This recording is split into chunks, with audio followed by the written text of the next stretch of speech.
आज की इस गहरी चर्चा में हमारा फोकस पूरी तरह से उस अदृश्य आर्किटेक्चर पर है जो इस आधुनिक वेब को चलाता है। बिल्कुल। आज जिन पेपर्स, आर्टिकल्स और तकनीकी नोट्स पर हम नज़र डाल रहे हैं वे वेब डेवलपमेंट की उस दुनिया के बारे में है जो स्क्रीन के पीछे मतलब 2400 घंटे काम करती है। एकदम सही कहा। मुख्य रूप से आज की चर्चा PHP, रेस्ट एपीआईज और एक बहुत ही दिलचस्प जिसे क्लिक असाइनमेंट रणनीति या द क्लिक असाइनमेंट स्ट्रैटेजी कहते हैं उसके इर्द गिर्द घूमने वाली है। और ये रणनीति बहुत ही शानदार है ना?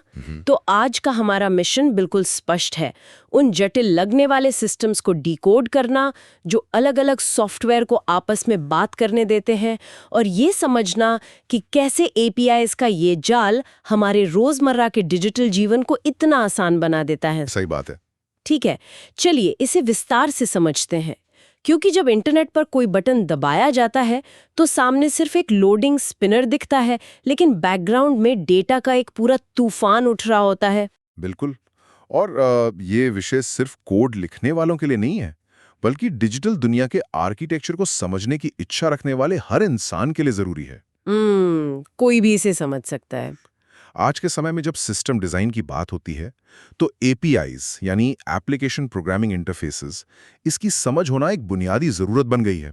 ये समझना कि डेटा एक सर्वर से दूसरे सर्वर तक कैसे और क्यों यात्रा कर रहा है, ये पूरी तकनीकी दुनिया की पहेली को सुलझाने जैसा है। बिल्कुल, एक पहेली ही है। हाँ, और मेरे पीछे जो ये सर्वर आर्किटेक्चर के ब्लूप्रिंट्स और नेटवर्क टोपोलॉजी के चार्ट्स हैं, मैं चर्चा के दौरान अक्सर नोट्स भी बनाता रहता हूँ। वे इसी बात की गवाही देते हैं कि मॉडर्न वेब कोई एक विशाल मशीन नहीं है, बल्कि बहुत सी मशीनों का समूह है। एकदम हजारों छोटी छोटी मशीनों का एक नेटवर्क है जो एपीआईज के जरिए लगातार आपस में बात कर रही हैं।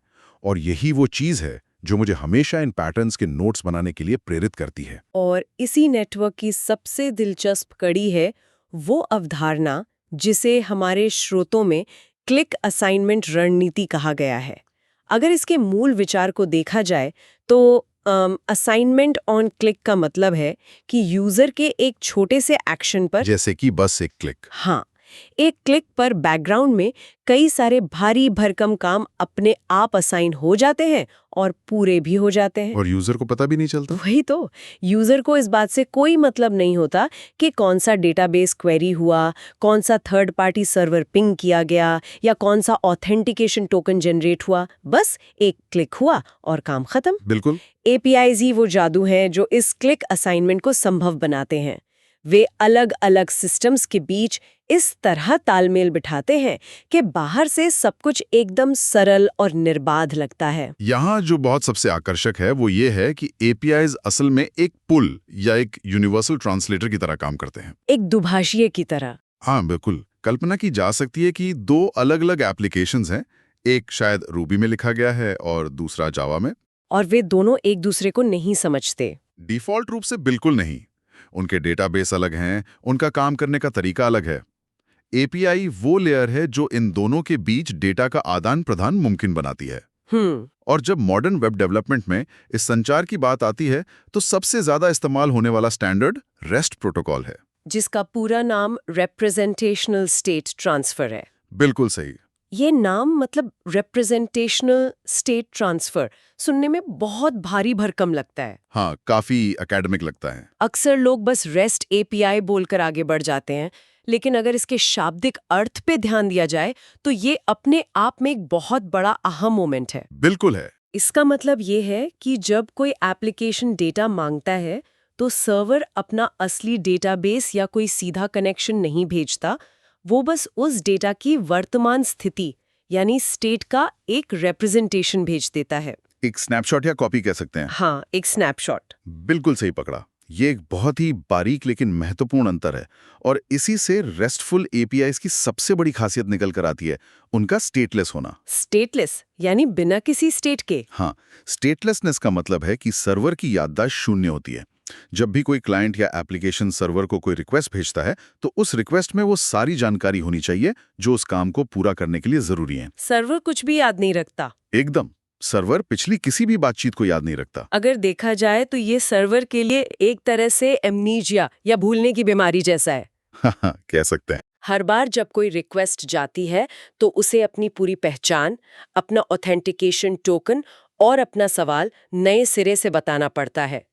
लेकिन तकनीक की दुनिया में इस भूलने की बीमारी को एक फीचर माना जाता है, कोई बग नहीं। बिल्कुल, ये डिजाइन बाय चॉइस है। क्योंकि अगर सर्वर को हर यूजर का पिछला इतिहास याद रखना पड़े तो लाखों यूजर्स के आने पर सर्वर की मेमोरी भर जाएगी और वो क्रैश हो जाएगा। स्टेटलेस होने की वजह से सिस्टम को स्केल करना बहुत आसान हो जाता है। एकदम सटीक विश्लेषण है।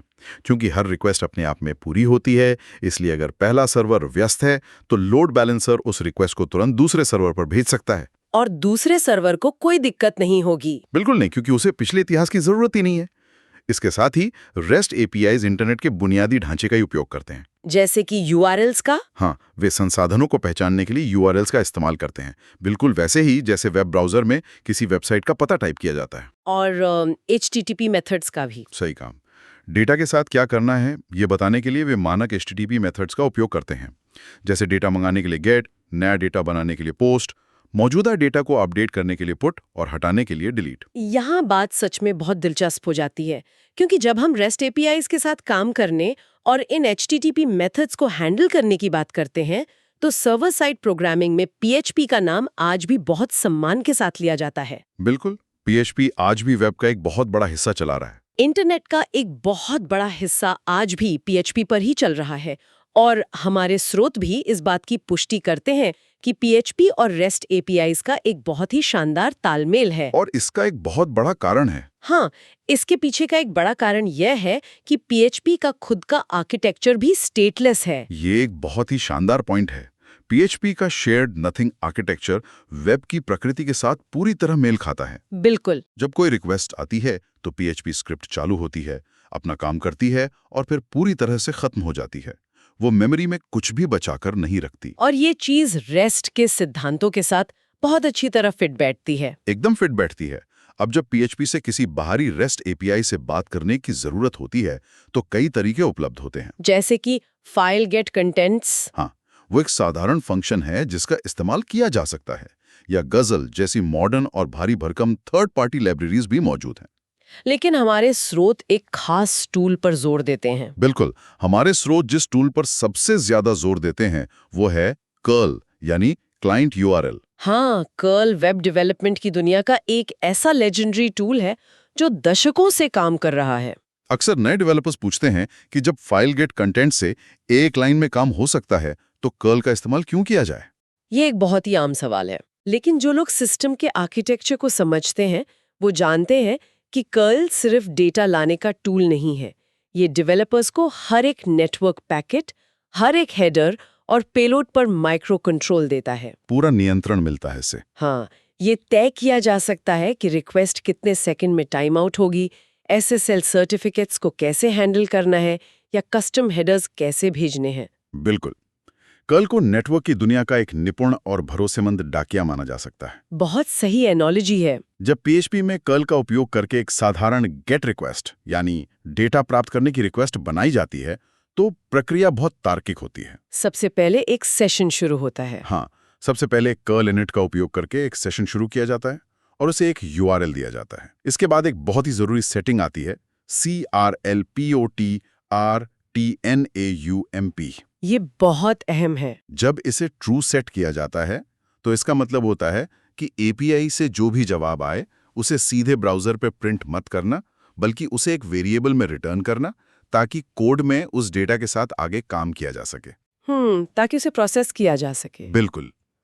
और गेट रिक्वेस्ट की सबसे बड़ी पहचान ये है कि जो भी पैरामीटर्स या डेटा मांगा जाता है वो सीधे URL के अंत में जुड़ा होता है। यानी वो डेटा पूरी तरह से विजिबल होता है। एकदम। जैसे कोई पोस्ट कार्ड हो जिसे रास्ते में कोई भी पढ़ सकता है। सही कहा। लेकिन अगर कोई ऐसा काम हो जहां किसी का पासवर्ड, क्रेडिट कार्ड की जानकारी या कोई लंबा फॉर्म सर्वर को भेजना हो तो गेट रिक्वेस्ट का इस्तेमाल करना एक बहुत बड़ी सुरक्षा चूक होगी। वो तो बहुत ही खतरनाक हो सकता है। और यहीं पर पोस्ट रिक्वेस्ट की अहमियत समझ में आती है। सही कहा। पोस्ट रिक्वेस्ट को एक सीलबंद लिफाफे की तरह समझा जा सकता है। सीलबंद लिफाफा, बिल्कुल। जब सर्वर पर डेटा भेजना होता है तो वो डेटा यूआरएल में नहीं बल्कि एचटीटीपी रिक्वेस्ट की बॉडी में सुरक्षित रूप से भेजा जाता है। और पीएचपी में से कैसे करते हैं? पीएचपी में कर्ल के जरिए ऐसा करने के लिए CLPTO पोस्ट विकल्प को चालू किया जाता है।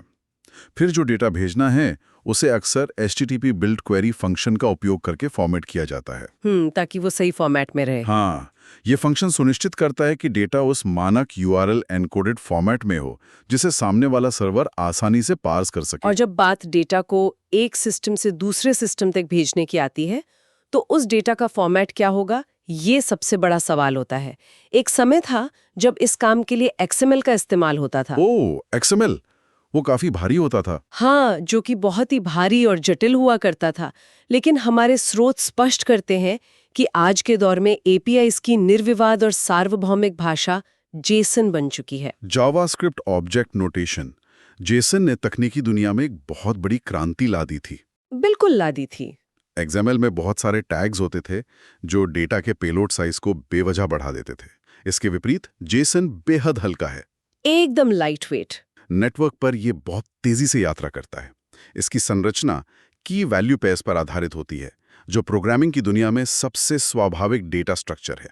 और इसे पढ़ना भी आसान है। सबसे बड़ी बात यही है, इसे पार्स करने में मशीनों को बहुत कम प्रोसेसिंग पावर लगती है और अगर किसी इंसान को उस डेटा को पढ़ना हो तो वो भी उसे आसानी से समझ सकता है। यही कारण है कि PHP में JSON को हैंडल करने के लिए इनबिल्ट और बेहद तेज फंक्शंस दिए गए हैं। बिल्कुल।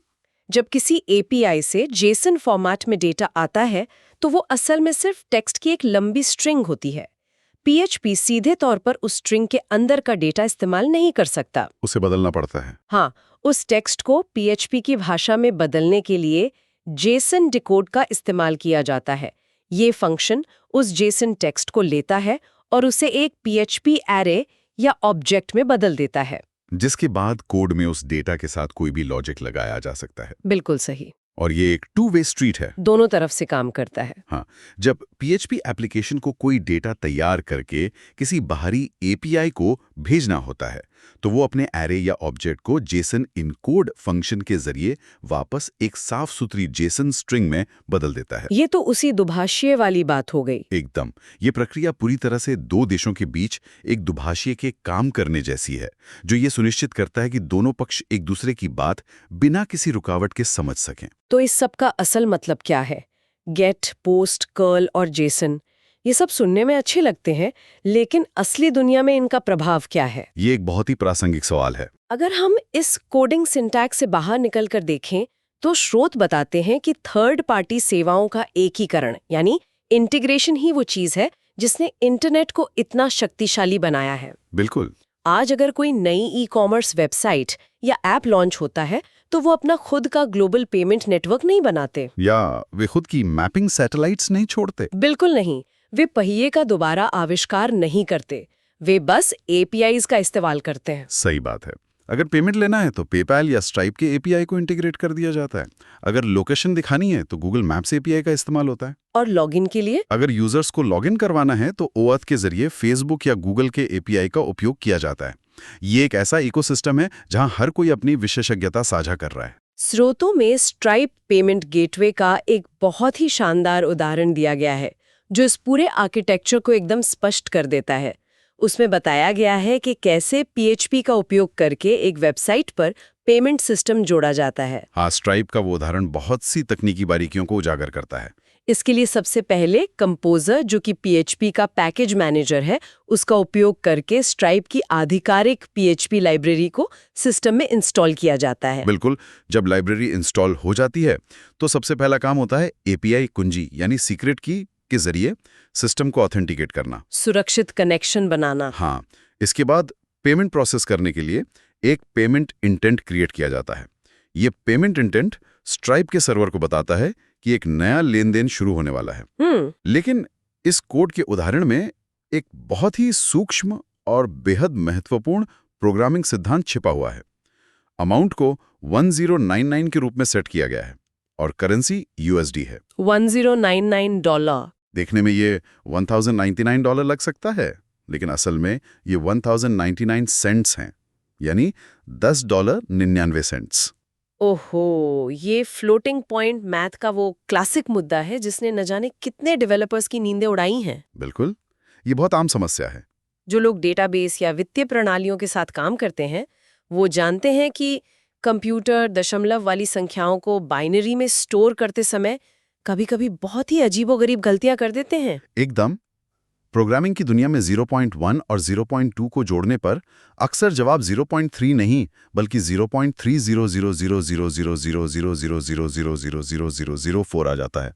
और पैसों के मामले में ये बहुत बड़ी बात है। सामान्य गणनाओं में ये कोई बड़ी बात नहीं है, लेकिन जब बात लाखों करोड़ों के वित्तीय लेन देन की हो तो दशमलव की एक छोटी सी गलती बहुत बड़े आर्थिक नुकसान का कारण बन सकती है।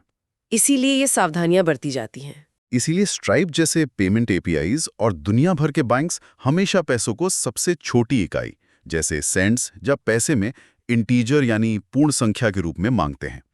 $10.99 को 10.99 भेजने के बजाय 1099 भेजा जाता है। इससे गणितीय शुद्धता हमेशा बनी रहती है। बिल्कुल, ये एक ऐसा बेस्ट प्रैक्टिस है जो अनुभव से आता है। और जब बेस्ट प्रैक्टिसेस की बात चल ही रही है, तो हमें इस बात पर भी गौर करना चाहिए कि जब सिस्टम्स आपस में बात कर रहे होते हैं, तो हमेशा सब कुछ सही नहीं होता। बिल्कुल नहीं। नेटवर्क फेल होते हैं, सर्वर डाउन होते हैं और हैकर्स हमेशा कमजोरियों की तलाश में रहते हैं। अगर हम इसे व्यापक संदर्भ से जोड़कर देखें तो एक अच्छा डेवलपर वो नहीं है जो सिर्फ तब कोड लिखता है जब सब कुछ सही चल रहा हो, बल्कि वो है जो ये सोचकर कोड लिखता है कि चीजें कभी भी खराब हो सकती हैं। सही कहा। स्रोतों में जिन बेहतरीन तौर तरीकों का जिक्र है उनमें सबसे पहला है एरर हैंडलिंग। जब कर्ल के जरिए कोई रिक्वेस्ट भेजी जाती है तो ये मान लेना बहुत बड़ी भूल है कि एपीआई हमेशा सही जेसन डेटा ही लौटाएगा। कुछ भी गलत हो सकता है। हो सकता है कि सामने वाला सर्वर 500 इंटरनल सर्वर एरर दे दे या नेटवर्क टाइम आउट हो जाए। कोड को इतना मजबूत होना चाहिए कि वो इन स्थितियों को पकड़े, उन्हें कैच करे और यूजर को एक सही मैसेज दिखाए, न कि पूरा एप्लीकेशन ही क्रैश कर दे। बिल्कुल।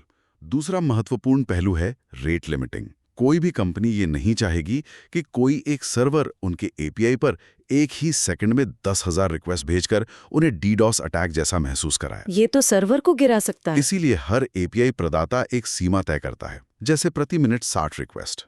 अगर उस सीमा को पार किया जाता है तो सर्वर 429 टू मेनी रिक्वेस्ट्स का एरर देने लगता है। और एक अच्छे एप्लीकेशन को इन लिमिट्स को ट्रैक करना चाहिए और जरूरत पड़ने पर अपनी रिक्वेस्ट को धीमा कर देना चाहिए, थ्रॉटल कर देना चाहिए।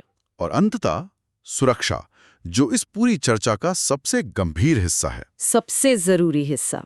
पहला नियम तो बहुत सीधा है, कभी भी बिना HTTPS के किसी एपीआई से बात नहीं करनी चाहिए, क्योंकि सादे HTTP पर भेजा गया डेटा रास्ते में बैठे किसी भी व्यक्ति द्वारा पढ़ा जा सकता है, जो कि बहुत असुरक्षित है। लेकिन सुरक्षा का जो सबसे बड़ा और सबसे क्रिटिकल नियम है वो एपीआई कुंजियों के प्रबंधन से जुड़ा है। एपीआई कुंजियां आपके पूरे डिजिटल खाते की मास्टर चाबियां होती हैं। और इतिहास ऐसी कहानियों से भरा पड़ा है जहां डेवलपर्स ने गलती से अपनी एपीआई कुंजियों को गिटहब जैसे पब्लिक रिपोजिटरी में पुश कर दिया। ये सबसे बड़ी गलती है। और कुछ ही मिनटों के अंदर बॉट्स ने उन कुंजियों को स्कैन कर लिया।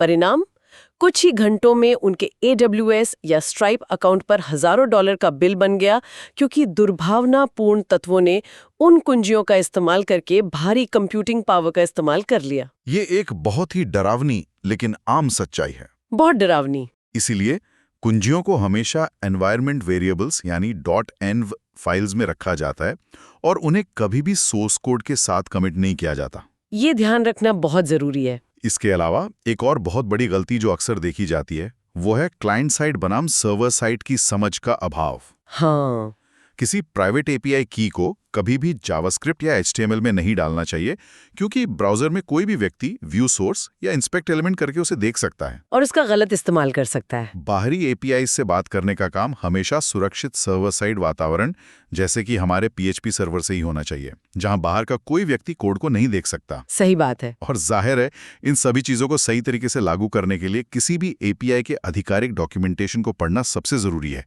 क्योंकि हर एपीआई के काम करने का अपना एक अलग तरीका होता है। तो कुल मिलाकर ये पूरी तस्वीर ये स्पष्ट करती है कि वेब डेवलपमेंट सिर्फ कोड की कुछ लाइनें लिखना नहीं है, बल्कि एक पूरे आर्किटेक्चर को डिजाइन करने की कला है। बिल्कुल। एपीआईज ही वो अदृश्य ताकत हैं जो आज के इंटरनेट को इतना डायनामिक और इंटरैक्टिव बनाते हैं।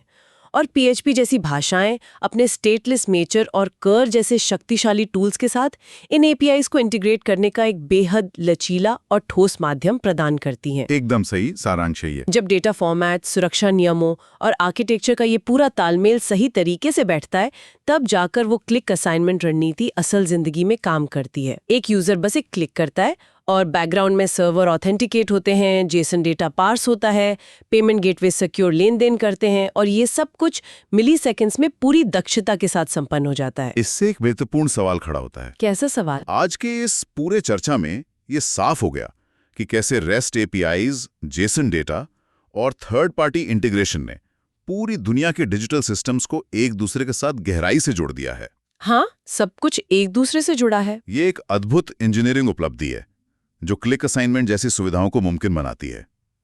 लेकिन अगर एक कदम पीछे हटकर इस पूरे ग्लोबल नेटवर्क को देखा जाए, जहां हर छोटी बड़ी सेवा, वित्तीय संस्थान और यहां तक कि बुनियादी ढांचा लगातार इन्हीं APIs के जरिए एक दूसरे पर निर्भर हैं, तो क्या हम अनजाने में एक ऐसे भविष्य की नींव रख रहे हैं जहां यह डिजिटल निर्भरता हमारी सबसे बड़ी कमजोरी बन सकती है? ये तो सोचने वाली बात है। अगर किसी दिन एक केंद्रीय API इंफ्रास्ट्रक्चर या प्रमाणीकरण सेवा में कोई बड़ी खामी आ जाए, तो क्या हमारी पूरी की पूरी डिजिटल जिंदगी ताश के पत्तों की तरह ढह सकती है? अत्यधिक सुविधा और तकनीक पर नियंत्रण खोने के बीच कि वो बारीक लकीर आखिर कहाँ खींची जानी चाहिए? यह वाकई एक ऐसा विचार है जो लंबे समय तक सोचने पर मजबूर कर देता है। जैसे जैसे सिस्टम अधिक जुड़े हुए और स्वचालित होते जा रहे हैं, सुविधा बनाम निर्भरता की यह बहस और भी गहरी होती जाएगी। बिल्कुल। इसी विचारोत्तेजक सवाल के साथ आज के इस तकनीकी विश्लेषण को यहीं विराम दिया जाता है। आधुनिक वेब के इस अदृश्य लेकिन सबसे महत्वपूर्ण आर्किटेक्चर को खंगालने की इस प्रक्रिया का हिस्सा बनने के लिए धन्यवाद। हमेशा उत्सुक बने रहिए और स्क्रीन पर होने वाले हर एक क्लिक के पीछे काम कर रहे उस विशाल डिजिटल ब्रह्मांड पर सवाल उठाते रहिए।